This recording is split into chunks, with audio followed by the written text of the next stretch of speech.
musique inhabituelle pour commencer cette chronique. Jonas Jacquelin nous a rejoint en studio. Bonjour Jonas. Bonjour Ilana. Je le rappelle, vous êtes le rabbin du mouvement Judaïsme en mouvement. Et pourquoi cette chanson ce matin ? Parce que ça nous rappelle les beaux mariages de notre communauté, puisque la fête des amoureux aura lieu effectivement ce lundi 14 février. Cadeaux, menus pour un repas romantique, Jonas, film, sortie. La Saint-Valentin, on le sait, est propice pour se rapprocher de sa moitié. Alors, qu'en pense le judaïsme ? Quel regard peut-on apporter à cette fête traditionnelle ? Certains disent même commerciale. Quelle interprétation en faire ? Eh bien, justement, on en parle. La Saint-Valentin, c'est lundi. Vous allez la célébrer, Jonas ? Bon. Vous, c'est la Saint-Valentin tous les jours, en fait. Je serais tenté de dire, dans le judaïsme, quand on a la chance d'être marié, d'avoir quelqu'un, Saint-Valentin, c'est chaque Shabbat, quand on retrouve son épouse ou son mari en tête-à-tête ou en famille. Mais avec tout ce que vous avez mentionné, les pubs, les offres commerciales, etc., on est un peu dans l'ambiance, on est obligé de réfléchir à tout ça. Alors on peut se dire, d'un côté, effectivement, c'est pas forcément très juif, la Saint-Valentin. C'est vrai. Alors, on entend dire que la Saint-Valentin a été propice, d'ailleurs, dans le passé, à des actes horribles commis contre les Juifs. Faut le dire. Le pogrom de Strasbourg, le massacre de la Saint-Valentin, 2000 habitants juifs qui avaient été brûlés vifs le samedi 14 février 1349. Alors, ça casse un petit peu l'ambiance, faut dire ce qui est. Justement, est-ce qu'aujourd'hui, on doit la célébrer, la Saint-Valentin ? Est-ce que ça fait sens aujourd'hui pour les Juifs ? Je ne voudrais pas la célébrer au sens propre parce que, comme je vous disais, on est censé le faire chaque semaine. Ouais. Et aussi parce que, traditionnellement, dans le judaïsme, on a la fête de Tou B'Av qui tombe au cœur de l'été, quelques jours après Tisha B'Av, et qui, pour le coup, est devenue aujourd'hui en Israël, mais dans la tradition juive, une vraie fête des amoureux, dans le sens où, on nous dit dans le Talmud, c'est la date à laquelle les mariages avaient été autorisés entre les membres de tribus différentes. C'est-à-dire, par le passé, on était supposé, à l'époque de la Torah, épouser quelqu'un de sa tribu, et Tou B'Av, c'est la date à laquelle cette interdiction était tombée, et donc on pouvait prendre quelqu'un plutôt en fonction de son affection, plutôt en fonction du sentiment qu'on avait pour lui ou pour elle, plutôt que de rester un peu coincé dans ces questions d'ordre familial. Donc jour propice pour trouver l'âme sœur. Jour propice pour trouver l'âme sœur, Tou B'Av en était dans le judaïsme, et pourtant, comme je disais, tout ça, ça nous fait réfléchir, parce que, qu'on le veuille ou non, on est dans la société française, et on voit autour de nous toutes ces sollicitations,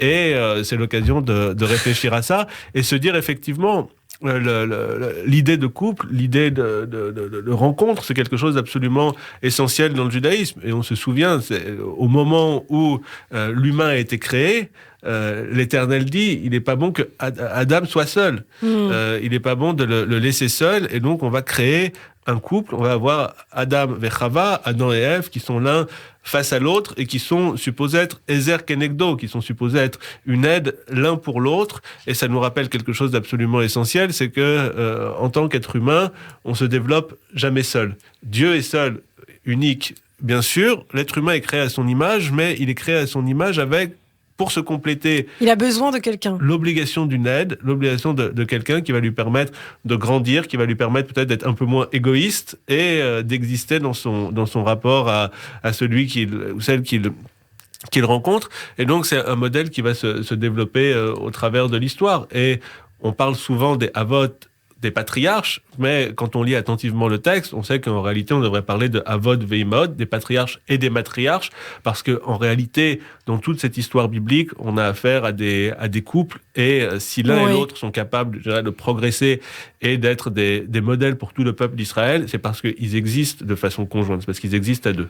Alors, on sait que le judaïsme attache beaucoup d'importance par ailleurs au shalom bayit, à la paix du ménage, la paix du couple. Ça, c'est très important. Il faut tout faire pour préserver ce petit cocon familial. Surtout qu'on est conscient du fait qu'il n'y a certainement rien de plus compliqué à former qu'un couple.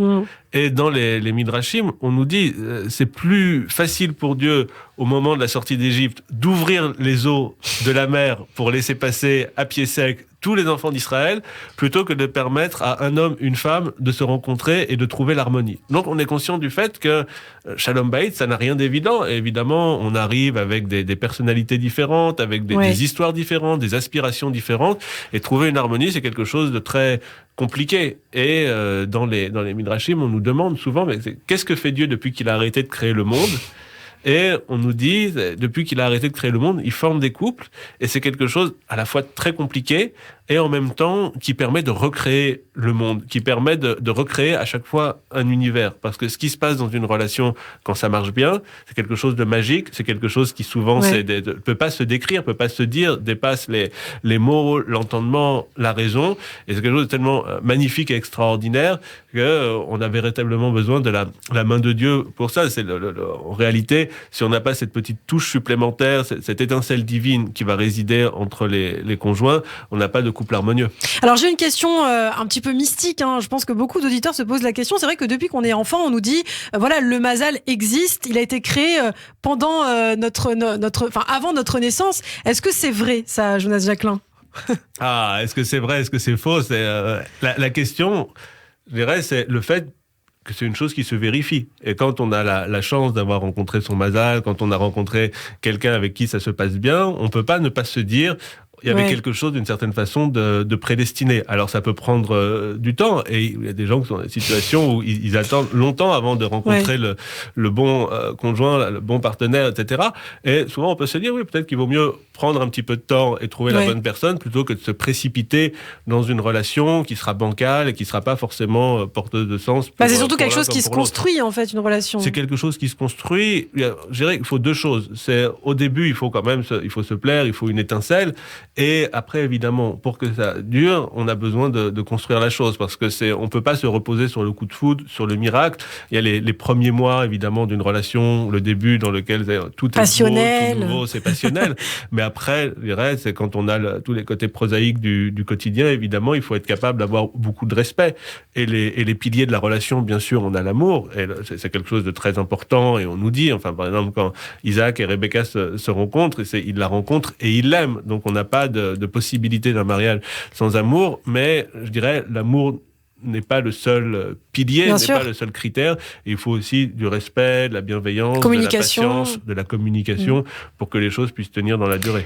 Alors aujourd'hui, on remarque en tout cas, je remarque en tout cas dans notre génération actuelle qu'on a du mal à s'entendre, à faire des efforts aussi sur soi, à mettre son ego de côté. On a l'impression qu'il y a plus de divorces qu'avant, puisque c'est vrai quand on regarde la génération de nos grands-parents, de nos arrière-grands-parents, c'était des personnes qui restaient ensemble toute leur vie. Aujourd'hui, il y a beaucoup de gens qui se séparent à la moindre dispute, de désaccord. Est-ce qu'aujourd'hui vous avez aussi ce sentiment en tant que rabbin que les couples ont du mal à s'entendre? Est-ce que vous avez des couples qui viennent vous voir et qui vous disent voilà, on est en crise, on a besoin d'aide? Alors déjà, je serais tenté de dire un premier élément, c'est que dans le judaïsme, le divorce a toujours existé.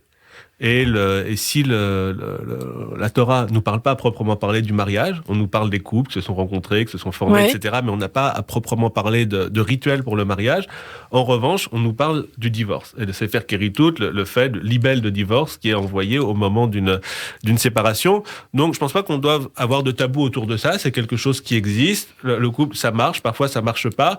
Et on constate, même si le divorce est un échec, parfois mieux vaut un bon divorce et réussir son divorce plutôt que d'être dans un mariage toxique et qui va finir par détériorer le mari, la femme et les enfants qui sont là et qui peuvent être victimes, témoins de ce rapport, cette relation toxique.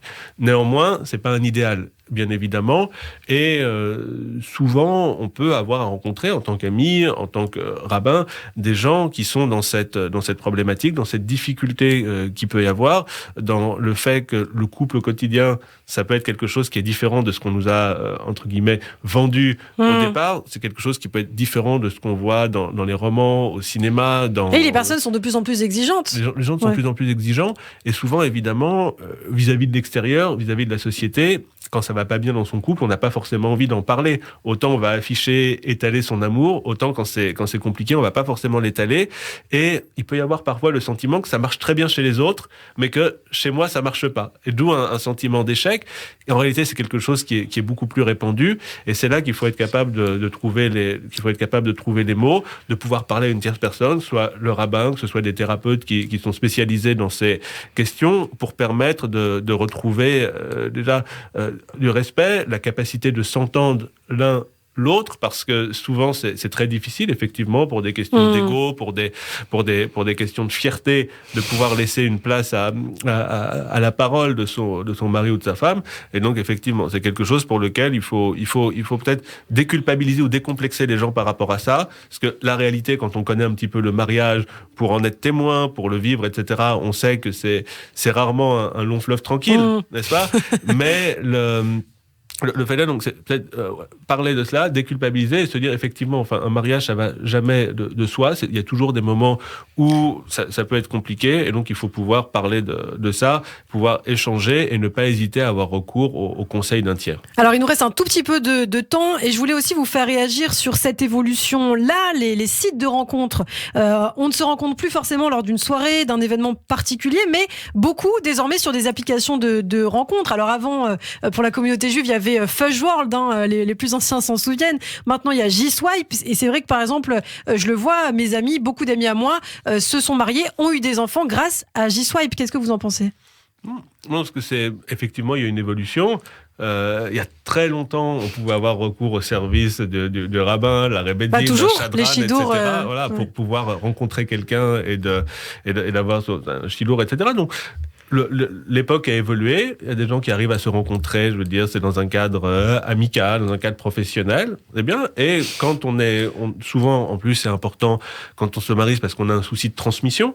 C'est parce que c'est important de rencontrer un conjoint qui va partager ses valeurs d'un point de vue religieux, qui va être soucieux de transmettre le judaïsme. Et quand on est en France, souvent, dans le cadre professionnel, etc., ou dans le cadre amical, on n'est pas forcément dans un environnement communautaire. Et quand on est désireux de pouvoir rencontrer un coreligionnaire pour fonder une famille, c'est bien de pouvoir avoir recours à ces sites qui permettent justement de rencontrer des gens pour déjà se rencontrer, vivre en couple et potentiellement fonder une famille. Donc J-Swipe, c'est validé par le rabbin Jonas Jacquelin. Tout ce qui rend les gens heureux est validé. Merci beaucoup Jonas, rabbin de judaïsme en mouvement, qu'on a le plaisir de retrouver tous les vendredis matins sur Radio J. Et donc, je vous souhaite Shabbat Shalom et une très bonne Saint-Valentin.